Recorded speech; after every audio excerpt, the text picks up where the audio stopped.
So let's be honest, not everybody has the best parents in the world. Let's be honest as well and say that some of us even view them as kids. We parent the parents and it's a crappy feeling. But I also know that I can pull away the good from the bad. All of us can. And that's every situation in our lives. You probably have a horrible boss. You probably have bad friends. But you can always walk away from these situations going, you know what though? I've learned something here. And in today's video, that's what we're going to be talking about. The positive that we can extract from all the negative. First off, they led by example. I can sit here and complain to you and say that there was lots of things that I was not taught or told or whatever.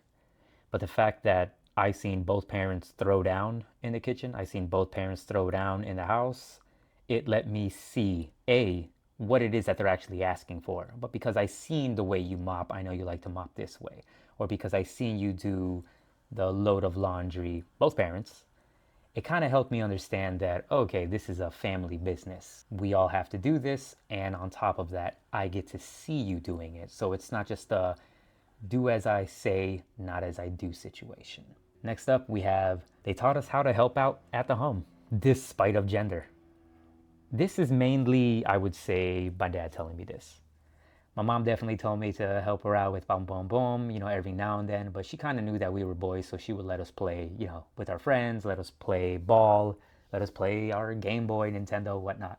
But my dad definitely made it a rule, I guess I would say. It almost felt like a law, like, hey, look, these chores that your mom does around the house, there's 3 of you guys, and there's only 1 of her. So she has to keep up with that stuff. It's not easy to do household family duty. That being said, you guys are going to have to step up. And right then and there, that told us too, not that just help out at the house, but also, hey, just because you're the youngest in the house doesn't mean you're an exempt.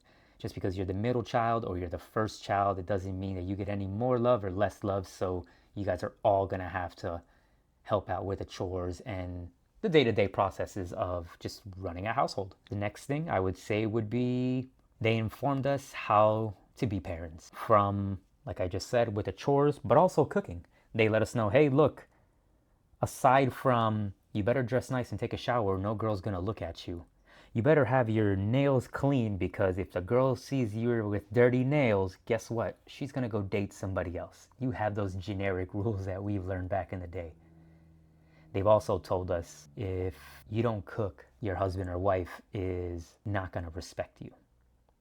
If you're not paying bills or you don't get a job or figure out what you want to do for college, you're not going to be able to provide for your family. You're not going to be able to do the things like vacation trips if you don't have a job, a steady job, or some type of future planned out as an adult, because you will be a parent one day and you're going to have to provide for these kids. Beautiful lessons. Granted, I don't want to throw my parents under the bus, but we've seen some stuff that no kid should have or ever have to experience. So for us to actually look years later and go, oh wow, we learned something. That was a nice takeaway from all the negative that was going on in that household. We are where, number 4? Okay, number 4 I have written down as they taught us critical thinking, to question everything we came across with. This was, again, both parents. He and she would say that just accepting things because someone said so makes you simple-minded or makes you dumb. They didn't say the typical, I guess they're not like American, so they wouldn't be like, you're a sheep. But essentially saying, don't be a sheep. Question everything. If your boss tells you to go do this when you get a job later on in life, ask them why. Tell them to show you. And again, that goes hand in hand with the first one where I said leading by example. If your manager or boss ever in the future leads you by example, well, then at least you know what is required of you rather than them just sending you an email and saying, hey man, you're doing this wrong. Okay, what am I doing wrong? Show me how to do it right so I can do it right for this job so I can keep this job in the first place. Moving on. Number 5, I'm happily enough to say that I did learn this from my parents, but also I'm doing this right now with my own daughter. No topic is ever taboo. What I mean by that is we can literally talk about anything from sex, drugs, and alcohol. Although our parents probably did it in a weird way, I think later on in life we knew that we can actually do this. We were probably scared to, We probably didn't feel like we were allowed to because it would probably get thrown in our face later on or something. But that door was open. And one thing I can say that from all the negative, again, I did realize that as an adult now and as a parent now, this is a wonderful thing to be able to actually even have with my daughter, to have that one, that availability. I'm not working so dang much, but also to sit there and go, yeah, man, what's on your mind? Well, boyfriend problems this, or hey, friends that. And it's just one of those situations where you look back and go, oh, wait, I know how to handle this situation. I was there once. And so now I can pass it on to this generation, and hopefully she passes it on to hers. And again, definitely set some boundaries, because my parents definitely set boundaries. Hey, look, we're not your friends at the end of the day. You can talk to us, wear a condom, blah, blah, blah. But also, I'm your parent. So they will definitely rule with an iron fist. Next thing on the list here is they wouldn't make things forbidden to us, meaning the drinking and the smoking. They didn't really say, don't ever do it, don't ever do it, and just overly care about it. Not that they were all willy-nilly and they're just like, hey bro, smoke this. But they definitely let us know the difference between you smoking a cigarette and you doing hard drugs. You having a beer and some wine every now and then, even though their drinking was excessive, to completely forbidden, hide it into a lock and key, because this is these again hard drinks, this moonshine. So because it wasn't really forbidden 100%, there wasn't a need for it. I didn't feel the need to go, okay, now it's really interesting for me because I never had it. Ooh, now I'm an adult now I get to go do it. I'm gonna go do it. Where I know in some households, yeah, as soon as you reach 21, if you even get there, you reach 21 in college and all of a sudden you're thinking, time to start drinking some beer with the bros. All right, next up, they taught us morals and to respect laws. Dad was a hard ass, I'm not gonna lie. Mom was tiptoed around, his ways. But they definitely made sure that, like, the same way as, hey, look, I'm not your friend, I'm your dad, or I'm not your friend, I'm still your mom, don't get cute with me. They made sure this is right, that's wrong. I remember my dad actually telling me one day, I'm not sure if it was my dad or my mom, but they told us, look, you as a family always help each other out. Boom, boom. I guess something that happened with my uncle, and something something happened with some money. Long story short, they said, hey, look, allow your brothers to borrow money. You guys are family. Allow them to borrow again. But if by that third time they're not paying you back, they don't respect you as a brother. So don't keep letting them borrow money. You're only letting them get away with stuff, and they're just going to keep using you, or they're going to take advantage of you.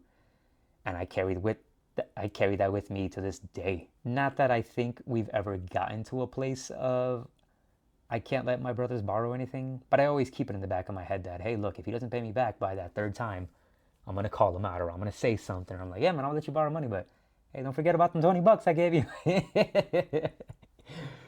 So that was nice, because I even carry that into just all aspects, from coworkers to everything. Even if it's like a spouse, a boyfriend, a girlfriend, whoever, you got to treat these people with love. Let them, again, right from wrong.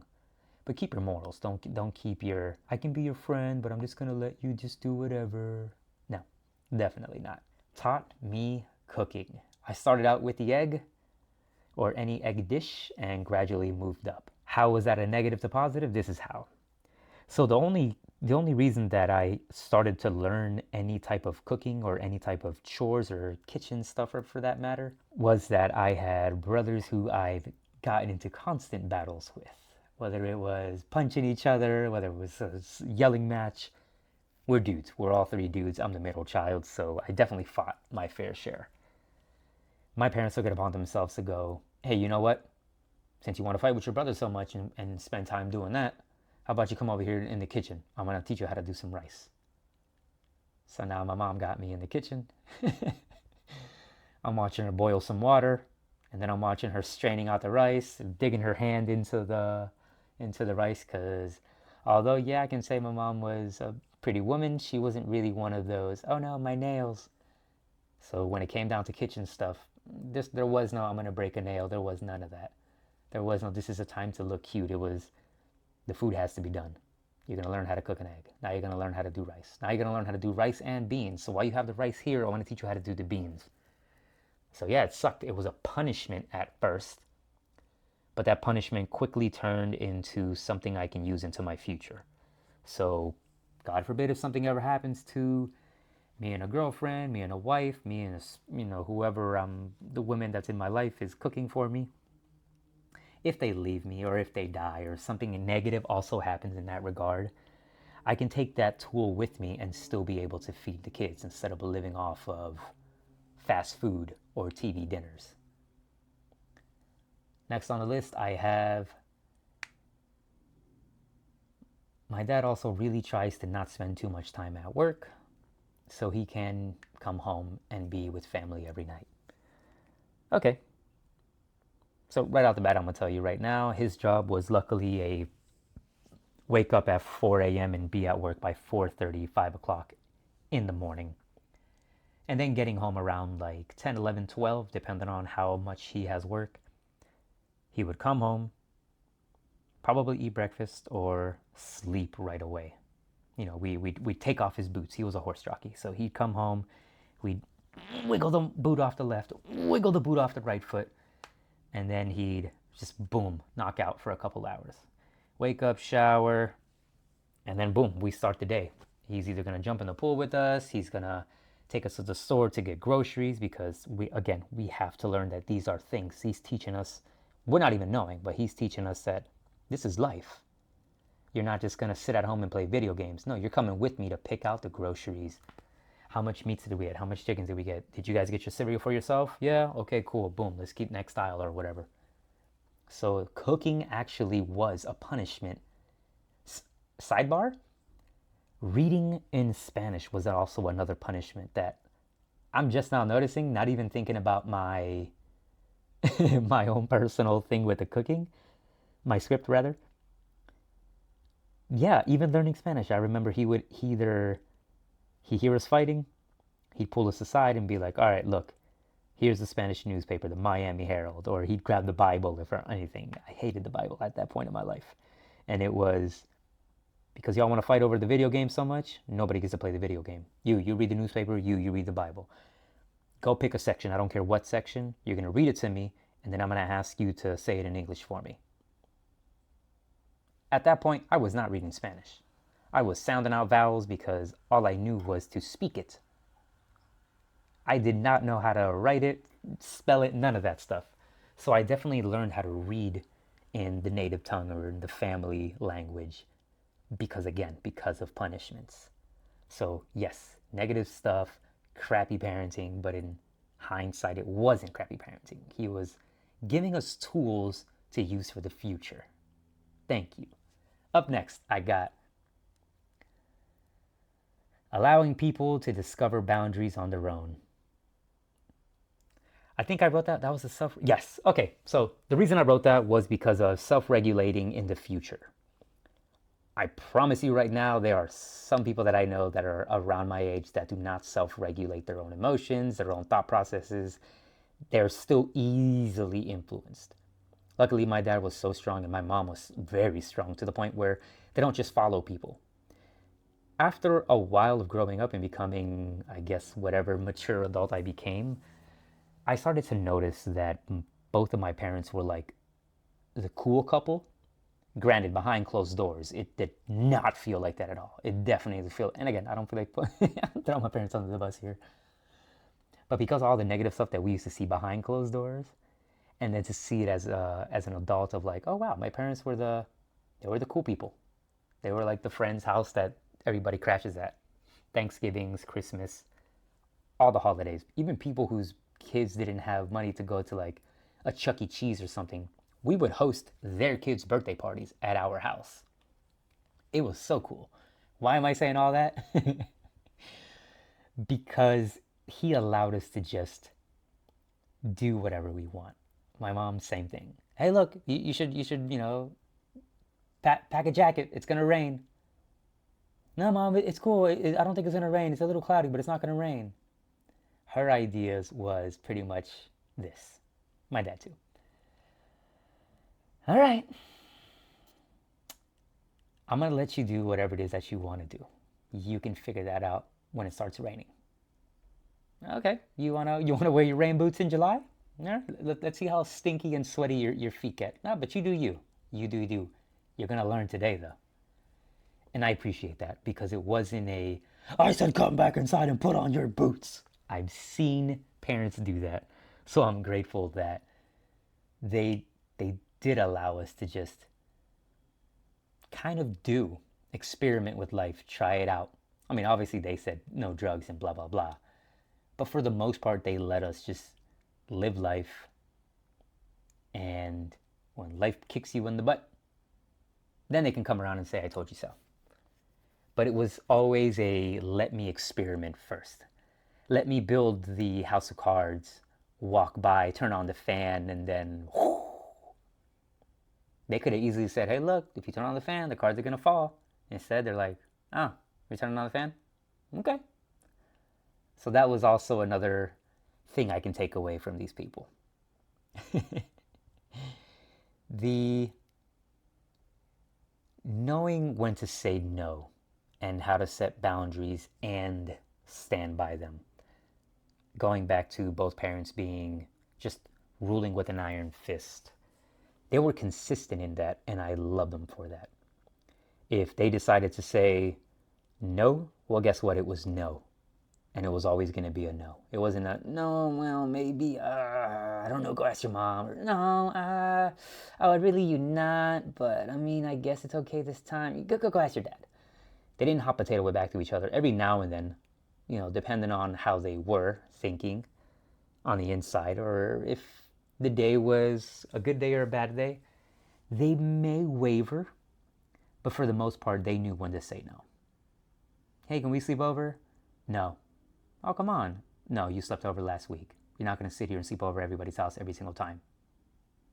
And then they would give us the why, which, again, I didn't even think about it as a kid. Look, when you go over there, they work for their stuff. You're taking away their money, essentially. We don't have money to be paying your friends back. No, it's okay. They don't want us to pay you back. It doesn't matter. You don't understand. People work hard for their money. And you guys both going over there, that's 2 extra hungry mouths that they have to feed, or 2 hungry people that they have to host. Whether it's juice, water, it doesn't matter. And so they gave us hard no's. But the hard no was a boundary that they set. And they stood by it, and they gave us the why. Again, it's that why. It's the why for me. But yeah, those whys were definitely nice. It wasn't just a no and that's it. And they didn't even have to do that. They're the parents. Once again, they could just straight up say, I'm the parent, that's why. Well, that doesn't tell me why. So that's actually really dope to actually look back on that and say, man, y'all are some messed up parents, but being consistent with your no's and giving us whys, awesome. Thank you for standing by those no's. Let me see what's on the next list we have. Taught to do stuff because it's the right thing to do, not because there was a benefit to doing it or a penalty for not doing it. I mean, self-explanatory. I don't really need to or feel the need to actually give a detailed explanation as to what that means, other than, look, if you're gonna do something, don't expect a reward. Because that's almost like a weird tit for tat kind of situation. And I guess they didn't want us to have that tit for tat. They didn't want us to have that, I guess I have to do this if I want to get a woman, or I have to do that to please my... It was, look, do it because it just feels good to do it. Not because you're over here wanting something from your brother or wanting something from your dad or whatever. And they made sure that don't sit here and thinking that you're going to clean the house, and if you clean the house that we're going to let you outside. No, clean the house because you know it's dirty. Clean the house because you know it's going to make mom happy. Period. Not because it's going to make her happy and I'm trying to rent that video game from Blockbuster. So it was a nice, a couple of butt whoopings that came from that message alone. But we learned nonetheless. Oh, those butt whoopings. I might, let me just take a little quick pause break. Thanks for the butt whoopings. Those whoopings, although way too prevalent in the household, They did shape, well, of course they shaped, but they did shape us into the men we became now. They allowed us to see if you do something bad, you're gonna get bad. So you probably shouldn't do bad in the first place. Meaning, if you're gonna sneak out the house, don't expect good things to come from it. You'll probably be caught doing something that you weren't supposed to do and you're gonna get arrested. If you're gonna sit here and do drugs, well, then expect to go to the hospital or expect to overdose or expect to maybe, again, get arrested. Expect bad things to happen when you do bad things. So those butt whoopings definitely, even the butt whoopings that I never got, the butt whoopings that I watched my big brother take were a strong deterrent in shaping my teenage years. I seen those butt whoopings and I'm like, nah, I ain't getting one of those. Nah. When I'm 18, when I'm 16, when I'm 12, I'm not doing that. I don't want that type of butt whooping. Those things look harsh. Up next, I got taught how to apologize. Okay, this was probably only one or two times, but I guess it was strong enough to where I learned my lesson. They taught me to address the problem in a format of, I'm sorry that I did blank. It was in Spanish, but same thing. And from now on, I'm going to do this to fix it in the future. The reason I'm bringing up that part is because that latter part of the, we'll call it the sentence, I don't know, the example. The example is don't just say sorry like they do in kindergarten. What are you doing? Huh? Go tell him you're sorry. I'm sorry. Okay, gotta go sit down over there and damn out. And that's it. I didn't even know what I was sorry for. I just know you screamed at me and I got in trouble. So I guess sitting in the timeout chair. My parents did not do that. My parents would go, tell your brother you're sorry for hitting him. I'm sorry for hitting you. And tell him that next time I'm not going to hit you and I'm going to call dad. Next time I hit you, next time we argue, I'm not going to hit you and I'm going to call dad. That was another little quote that I remember my mom and dad both telling me because I used to definitely hit back and forth with my big brother, hit back and forth with my little brother was, you're not their dad. I think we all got it though. Like you're not his dad, so stop hitting your brother. You're not his mom, so or you're the mom in the house. You're the mom in the house, so you get to hit the kids. And you're just like, wait, what? No. But you knew what they were trying to say. If you ain't the parent, you shouldn't be laying hands on anybody in this household. You are also the kid. So if you have a problem, you come to me or you come to your dad. Great lesson. Great lesson in that. Okay, cool. I totally understand the why I'm sorry. I totally understand when I'm an adult, a teenager, or whatever, and I'm dealing with friends or spouses. Hey, babe, look, I'm sorry. I see your side. I see where you're saying that I'm wrong. I apologize. I'm sorry. And moving forward, I know that I have to blank. So it's almost like a beautiful re-encouraging of, I see where I went wrong. I will correct that action. Beautiful. Like that's poetry snaps. Wait, where's the microphone? Poetry snaps. Up next, I have. Oh wow, this is something I actually was self-taught, but I've noticed from dating and from marriage. I guess this is a sidebar actually. This isn't even what my parents taught me. Please teach your kids how to swim when they're young. Luckily, my parents did. I told them I wanted a pool, house with a pool, and boom, it happened. I definitely have had to learn and teach myself how to swim. But if it wasn't for my mom and dad throwing down and getting that, 3-bedroom house that had a pool in the backyard, I probably wouldn't have ever learned. The reason it's so important is if they learn young, they'll be confident and they'll love the water. Most people that are reluctant to learn are normally in their adult, teenage years, college years, and it's hard to get them to love the water because they're unsure of themselves. They're embarrassed or they're afraid to even start learning now because, oh, now I'm 21. I look stupid trying to learn, with all the other children in these swimming classes, and so they don't ever learn. I grew up down here in South Florida. We have Jamaica. We have this is let's just I'm not even going to go through the countries. South Florida itself is a melting pot of many different countries, from South America to Europe to all across the 50 states to the Caribbean islands and beyond. Most of these people from the Caribbean islands, I don't want to say most, but the ones that I came into contact with in adulthood, they still don't know how to swim. And they're too embarrassed to even try to learn. Well, it's not like I'm going to end up going to the beach anyways. And then when I do go, I just go for the barbecue and the food. Hey, every single time I get invited to jet skiing or to a boat, I just don't want to go. So, I mean, it's not like I'm going to put myself in the water. The one reason, two reasons that I would say to teach your kids how to swim when they're young, I mean, to please teach your kids to swim when they're young is one, so they can save themselves, so they can be alive. If they ever get pushed in a pool, a lake, any body of water, they can swim and get themselves out. Survival. But to also teach your kids, because they will grow up to be parents themselves, and they need to learn this so they can protect their kids as well. Protecting your kids is probably the most important thing you can have in your life when you do have kids. Whether it's financially, whether it's them drowning in any little body of water, the pool, you need to jump in there after them and get them out and not die in the process. Now let's take things back to a more lighter tone. When you teach them things when they're young, guess what?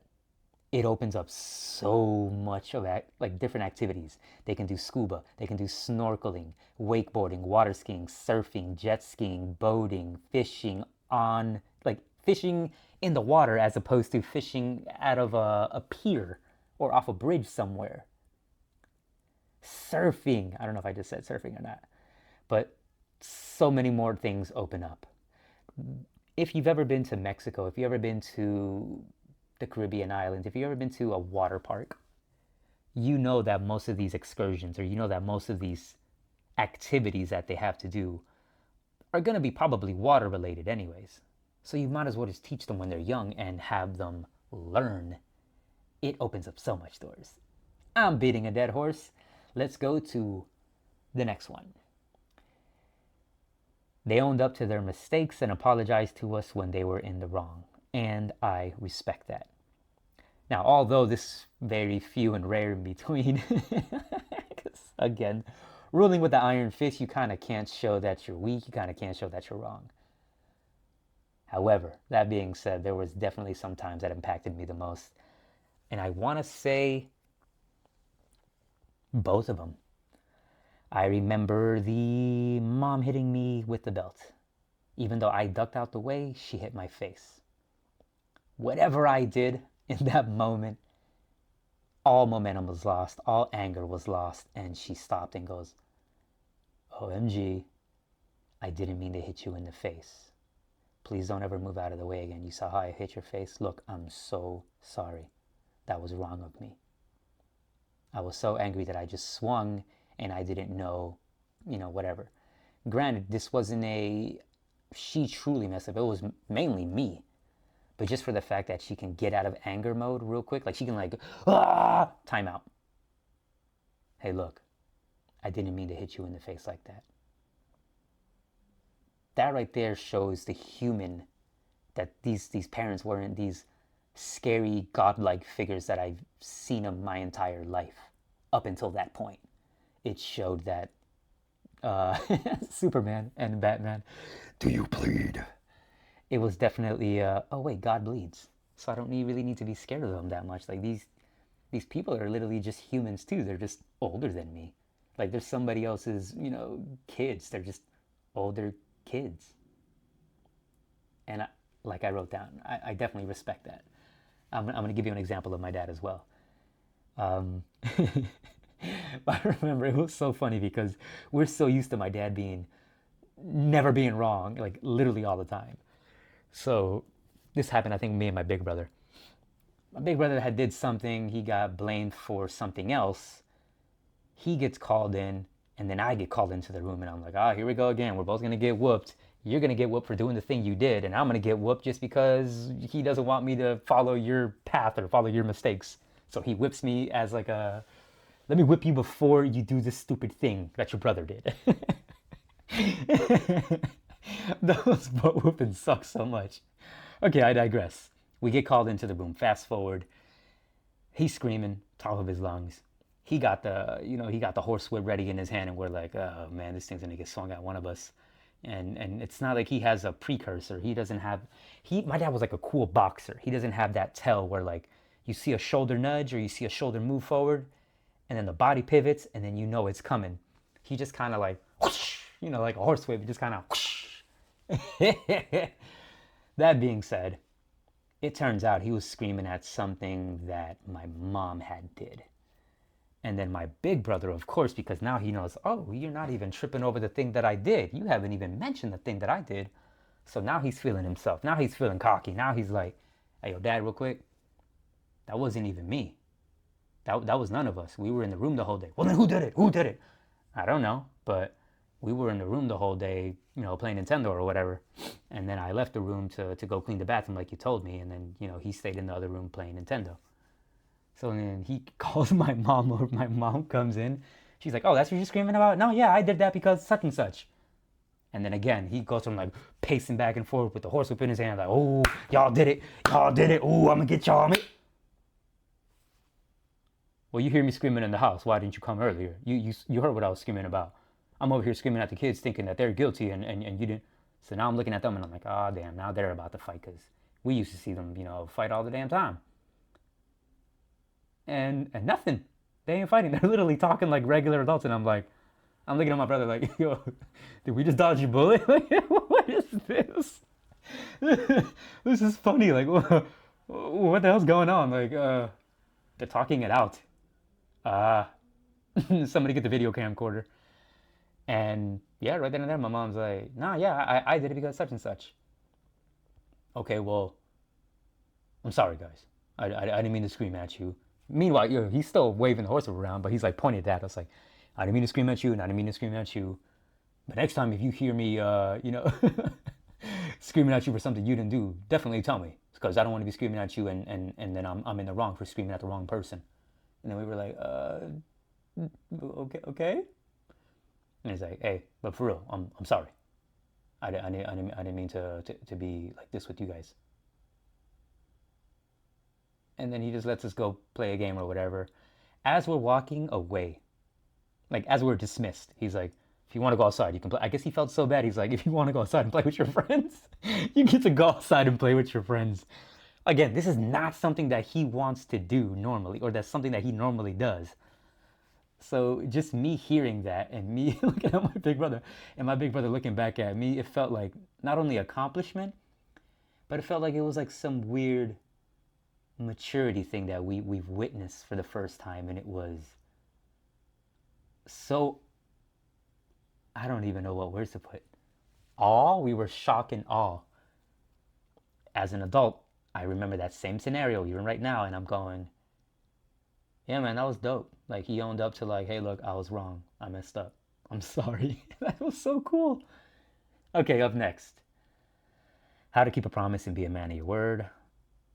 Obviously, mom didn't teach us that. That was a man-to-man thing. This actually came from another version of my dad being sorry. I'm not going to give the details because it's something, whatever, my family issues. He promised my mom something. He couldn't pull through, unfortunately. Money issues. Because of it, he felt like crap. He sits, I think it was just me that day. He sits me down in my room. Oh, I was already sitting down. He came and sat down on the other twin bed. And then I'm looking at him and I'm like, yeah, thinking I'm in trouble again. Homeboy goes, hey, look, you always want to keep a promise, okay? Whenever you get a girlfriend, whenever you get a wife, you be a man of your word. I'm sitting there like, nah, I hear this in the cartoons already. Like, you don't got to tell me. But because of the sincerity and like the almost defeated, just based, dropped, so low in his voice that I was like, oh, wow. All right. No, no, no. He means it though. Like, let me listen up. I'm listening. I'm hearing him say what he has to say. And I'm just thinking to myself, okay, yeah, I get you. Don't make promises. You know, don't just sit here and be telling girls like, yeah, I'm gonna take you on a date, but then you actually don't take them on a date. If you can't, don't promise it in the first place. Is what I took from that conversation. I think that's what he was trying to tell me was, look, there's gonna be times where you're gonna want to say something, don't, unless you know for sure, for sure you can pull through. And then he walks away. And then I'm just sitting there going, I'm taking this with me to when I grow up. I'm totally not going to be one of those, yeah, kids, we're going to go to Orlando. We're going to go to the beach. And then you never go. We're going to get you that toy. But then you never buy them that toy. So you just hype them up for no reason. And then they learn that they can't promise your word. I mean, they can't rely on your word. That was definitely one of those defining moments, I would say, or a pivotal moment that I definitely carried into my adulthood. I do not, and I mean do not, tell my daughter, hey, look, we should go get this, knowing that I'm not going to be able to afford it or knowing that I don't really want to go myself. There's been several times where I go to the store with her and she'll be hitting me up with that, like, oh, guys, we should totally get this. Oh, yeah, we should totally get hot dogs right now. And I'm like, yep, not doing that. I don't give her the why. I don't give her anything. I just, no. In a friendly no or in a joking no. But sometimes I'm like, nah, I don't want to do that right now. Or money or something. But I definitely make sure I don't promise things that I know I can't keep. And the last one. Any conflict could and would be solved by sitting me down, which I talked about earlier, and having me evaluate multiple perspectives. These happened a lot. You have 3 kids, so of course you're gonna have 3 different perspectives and why you took the big chicken, the small chicken, the good burnt piece of the chicken, like that nice crust that just gets stuck to the pan almost. Why'd you take that? Well, I took it because this. Well, you got the last one last time. No, it was my turn. You got people saying it's my turn. You have people saying that you're playing too long. You know, we're supposed to do 30 minutes and 30 minutes. You have, hey, but you slept over last time. Why can't I sleep over? You know, it's how come he always gets to sleep over, but I can't? How come he gets to hang out late and I can't? I gotta be home so early. You know, that's not fair. All of that would be sit down, look at it this way. Different perspective. You're a kid. He's practically an adult. He's 17 years old, so we trust him more. He's made mistakes, but he's had so many butt whoopings that you haven't had those butt whoopings or you haven't had that trouble. So I don't know if I can trust you yet. I don't know if you're okay with doing these things yet because he has showed us growth. Sitting me down and talking to me was probably the best thing these people could have done for me. It wasn't, again, you have ruled with an iron fist, but you've also shown me this is how we do things and why. And you would only know if I sit you down. Because if I do it in passing, you'll probably take it as a, yeah, I think he said it one time. But because you sat me down, I took it as a more serious, and your tonality set the mood to let me know that this is something you need to remember for the rest of your life. Not only the perspectives, but if we could reason through any issue that appeared like somebody had crapped on me or treated me poorly or did something wrong to me, whether it was brothers or whether it was friends or whatever, whether I was in the right or I was in the wrong, he'd give me credit for, yeah, you were right to feel that way. I get it. But you also see the other person's thing, right? Huh? Yeah, I see why they did what they did. Okay, cool. And he'd leave it at that. He wouldn't say like, yeah, you're wrong, or yeah, your friend's an a-hole. He'd let you figure it out by yourself. Again, that kind of gives going back to the autonomy. You're giving me autonomy to be my own person, converse with me, but let me come up to my own conclusion. That as an adult, most of my videos, if you watch several of my videos, you know now that it's predominantly centered around empathy, different perspectives, nuances. It's not everything is just, you hurt me, I'm mad. No, it's you hurt me, but why did you hurt me? Let me figure out on your end why you did what you did to me. And it helps me see conflict from both sides. All that to say this. Your parents were, or probably still are, crappy parents. Made bad decisions overall. But that does not mean you can't pull some good from them. Even if it's a lesson of what not to do just by watching them. That's still a lesson learned. And that is something in itself is something good that you can carry with you for the rest of your life. Whether you feel like you haven't had a childhood or whatever, or you feel like the child version of you wanted something, and guess what? That child is never going to get what they asked for or what they yearned for. That's what growing up is. You're not going to get that love that you weren't getting. You're just not. So if I can sit here and, talk bars with you or anything, or if you learned anything from this video, know that right there. Know that, two things actually. Actually, that'll be my next video. Don't romanticize struggle. But aside from that, just know that that child is never getting what they asked for. And then for future reference, you can take a second thing. I'm going to end off with this. My future family will not hurt through me. Goodbye.